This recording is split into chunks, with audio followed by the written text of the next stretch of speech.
ताज़ा तरीन सच्ची और प्रमाणिक खबरों के लिए अभी सब्सक्राइब करें NS नाउ। प्रदेश के समस्त शिक्षाविद भाइयों बहनों, मैं जितेंद्र साई 23/7/2021 का ऑडियो आपके बीच में प्रेषित कर रहा हूँ। शिक्षाविद भाइयों बहनों, कुछ दिनों से सुर्खियों में एक बैठक की थी, वो आज निक्षेपित हो गई। आपको पता भी चल गया होगा। वो पेपर जिस दिन आया, ग्रुपों में तरह तरह की खबरें, तरह तरह के लालीपाप, कुछ लच्छेदार लेखनी लिखने वाले लेखक लोग आपके बीच में डालने लगे। कोई वेतन दिलवा रहा था, कोई एरियर दिलवा रहा था, और दिलवाते दिलवाते कुछ भी नहीं दिलवाए। पतली गली से रास्ता आज पकड़ लिए होंगे, नहीं तो कल ही पकड़ लिए होंगे। इस नाते आपसे बता देना चाहता हूँ, जिस दिन वो पेपर जारी हुआ, वो पेपर मुझे मालूम हुआ, पेपर जारी हुआ तब भी, और पेपर में कार्रवाई होना था वो भी जानकारी हो गया था। क्योंकि वो पेपर जब मैंने देखा तो मेरे पदाधिकारी भी फ़ोन किए कि शायद इस पेपर के परिप्रेक्ष्य में आप अवलोकन करिए, इसको सर्च करिए, देखिए इसमें क्या क्लू निकल के आता है। मैं उसी दिन से उस पेपर के पीछे पड़ गया, और पेपर के पीछे पड़ने के नतीजा यह पता चला कि 2012 में जो समायोजन की प्रक्रिया थी वही प्रक्रिया है। उस पेपर वो प्रक्रिया को निक्षेपित कर हो जाना चाहिए था। पता नहीं कैसे आ गया इस समय, इस नाते प्रक्रिया निक्षेपित हो जाएगी। मुझे मालूम भी हो गया, और पत्र भी आपके बीच में आ गया होगा, आप भी मालूम कर लिए होंगे और गहनता से उसको पढ़ भी लिए होंगे। शिक्षाविद भाइयों बहनों, आप हतोत्साहित बिल्कुल ना हो, क्योंकि ये लच्छेदार लेखनी लिखने वाले इकाई दहाई के प्रदेश अध्यक्ष जी लोग आपके बीच में आते जरूर हैं, लेकिन आपको गुमराह कर देते हैं। एरियर के बहाने, वेतन के बहाने, सहायक अध्यापक पद दिलवाने के बहाने आप उसी गुमराह में फंस जाते हो और अप्रिय घटना घट जाती है। तो मैं आज कहना चाहता हूँ, कोई व्यक्ति, कोई शिक्षा मित्र हतोत्साहित बिल्कुल नहीं होगा, और न होना है। जितेंद्र साई अभी जीवित है। आपने देखा होगा सुप्रीम कोर्ट में लच्छेदार लेखनी लिखने वाले टॉप मोस्ट में हो गए, पैनल सूची प्रेषित करने वाले दूसरे नंबर पे थे, और मेरा नाम ही तो गिनती नहीं की जा रही थी। लेकिन फिर भी जो लोग गए होंगे सुप्रीम कोर्ट के अंदर, वो देखे होंगे प्रशिक्षण के संबंध में जिस दिन बहस थी, उस दिन मैं आदरणीय हरीश साल्वे जी को हायर करके और बहस करा के प्रशिक्षण आपको बचा लिया। कुछ लोग तो गए नहीं थे, लेकिन जो गए होंगे अंदर वो देखे भी होंगे कि वो हरीश साल्वे जी किसके पक्ष में उतरे थे, बहस भी किसके पक्ष में किए, पेपर में भी निकला था। ये सच्चाई आपके बीच में प्रेषित कर रहा हूँ। लेकिन गिनती नहीं की जाती है जितेंद्र साई को, लेकिन गिनती गिनवाने के लिए जितेंद्र साई नहीं खड़ा है। आपके भविष्य उज्जवल कराने के लिए जितेंद्र साई हर समय तत्पर रहा है और तत्पर रहेगा। तरह तरह के आरोप लगा के घसक जाना, निकल जाना, ये उपलब्धि नहीं होती है। सुख दुख के सहभागी बनना, यही सबसे बड़ी उपलब्धि होती है। शिक्षाविद भाइयों बहनों, आप स्वतंत्र रूप से सुरक्षित हैं, सुरक्षित रहेंगे। एक बिंदु आपको बता देना चाहता हूँ, राष्ट्रीय शिक्षा नीति। राष्ट्रीय शिक्षा नीति में तरह तरह के लेखनी लिख रहे हैं लोग, तो उसमें शिक्षाविद पद समाप्त हो गया है, ये हो गया है, वो हो गया है। ऐसा कुछ भी नहीं है। वो लेख नहीं बता रहे हैं जहाँ सरकार के लिए लिखा गया है। वो राष्ट्रीय शिक्षा नीति में एक लाइन और लिखा गया है कि राष्ट्रीय शिक्षा नीति राज्य सरकार पर निर्भर होती है। चाहे राष्ट्रीय शिक्षा नीति को सरकार लीक से लाख बना दे, चाहे लाख से लीक बना दे। आप राष्ट्रीय शिक्षा नीति में मेंशन हो गए हैं। 2019 से चिल्लाने वाले लोग जो निकलवाने के लिए चिल्ला रहे थे, वो उनकी बोलती बंद हो गई है। आपको ऊपर कहीं भी कुप्रभाव पड़ने वाला नहीं है, ये दावे के साथ मैं कह सकता हूँ। दूसरी बात, सुप्रीम कोर्ट के परिप्रेक्ष्य में, आदेश के परिप्रेक्ष्य में राज्य सरकार आपको कभी सहायक अध्यापक नहीं बनाएगी, ये नोट कर लीजिएगा। दूसरा बिंदु, उत्तराखंड मॉडल चल रहा है।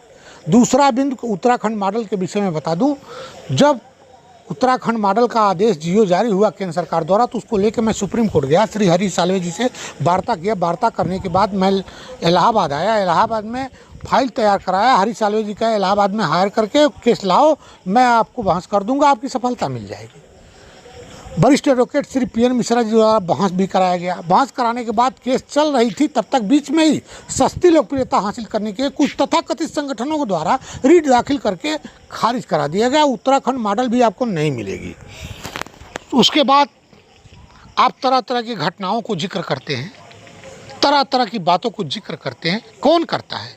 जो इकाई दहाई वाले अपने आप को प्रदेश अध्यक्ष बन बैठे हैं और लच्छेदार लेखक के रूप में लिखते हैं, समाज में क्या इनका हर्ष है, क्या इनकी पहचान है, आप जानते भी होंगे। गंदी गंदी बातें ट्विटर, फेसबुक पर, व्हाट्सएप जैसे चैटिंग, समाज इनको क्या कहता है, कैसे दुरकारता है, मैं जानता हूँ। शिक्षा मित्र को बदनाम करने की कोशिश की जाती है, अपनी योग्यता का प्रदर्शन करते हैं ये लोग। इनसे आप दूर रहो, सावधान रहो, ऐसे लोगों से कभी भला होने वाला नहीं है। सरकार को आप सरकार नहीं मानोगे तो सरकार आपको क्या मानेगी? आप समझदार हो, समझ जाना। आपके बीच में गुमराह करने की साजिश शुरू से रची जा रही है, 4 साल से रची जा रही है, और गुमराह के पचड़े में फंसकर अपने आप को बर्बादी करा लेते हैं। इस नाते आपसे फिर एक बार अनुरोध करते हुए कहना चाहता हूँ, धैर्यतापूर्वक, दृढ़तापूर्वक जो कार्य आपको मिला है आप करते रहिए। ये लोग अपने व्यक्तिगत स्वार्थ के लिए आपके बीच में आए हैं, उनका व्यक्तिगत स्वार्थ सिद्धि हो जाएगी, आपको लात मार कर निकल जाएंगे। मैं ऐसा नहीं कर सकता, मेरा संगठन ऐसा नहीं कर सकता। मैं चाहे मूल विद्यालय की वापसी वाले मेरे भाई हों, चाहे ससुराल मायके से ससुराल जाने वाली मेरी बहनें हों, चाहे 138 शिक्षा मित्र हों जो नियुक्ति पत्र से वंचित हों, चाहे लिपि त्रुटि बस अंक में त्रुटि के कारण नियुक्ति पत्र से वंचित हों, ऐसे जो शिक्षा मित्र हैं, सभी शिक्षा मित्र, उनको साथ लेके चलना है और उनको साथ लेकर ही अपना सबका भला होगा। इस तरह अलग अलग टुकड़ों में भला नहीं हो सकता है। इन लोगों से मैं कहना चाहता हूँ, आप लोगों से भी कहना चाहता हूँ, लच्छेदार लेखनी लिखने वाले लोग थोड़े दिन तक अपना लेखनी बंद कर दें, और लच्छेदार लेखनी पढ़ने वाले लोगों से भी कहना चाहता हूँ, आप पढ़ना बंद कर दीजिए। ये चट्टी चौराहे वाले प्रदेश अध्यक्ष कभी खड़ा नहीं होंगे आपके बीच में, क्योंकि जहाँ मार पड़े वहाँ भाग पड़े। ऐसे लोग हैं, इनको जानने पहचानने की कोशिश करिए। उसके बाद आपके बीच में आता हूँ, एक नेताजी आए हैं मरहम लगाने, बहती गंगा में डुबकी लगाने आए हैं। 4 साल में शिक्षा मित्रों को याद नहीं आई। क्यों नहीं याद आई? जब रोजी रोटी का सवाल था, पापी पेट का सवाल था, आंदोलन चल रहा था, उस नेताजी को शिक्षा मित्रों का दुख दर्द नहीं याद आया। मेरी बहनें बाल का परित्याग करा दी, उस समय शिक्षा मित्रों का दुख दर्द इनको याद नहीं आया। अब याद आया है, उसका मात्र एक कारण है। कुछ साल पहले एक आंदोलन किए थे जिसमें तालाबंदी का घोषणा किए थे, और तालाबंदी का विफल कर दिया मैंने आपके सहयोग और समर्थन के बल पे। LIU ने रिपोर्ट भेज दिया शासन में, इनका आंदोलन चलता रहा, विद्यालय भी चलता रहा, यही रिपोर्ट गया और ये आंदोलन इनका विफल हो गया। इस नाते ये समझ गए ये शिक्षा मित्र सफल नहीं होने देंगे।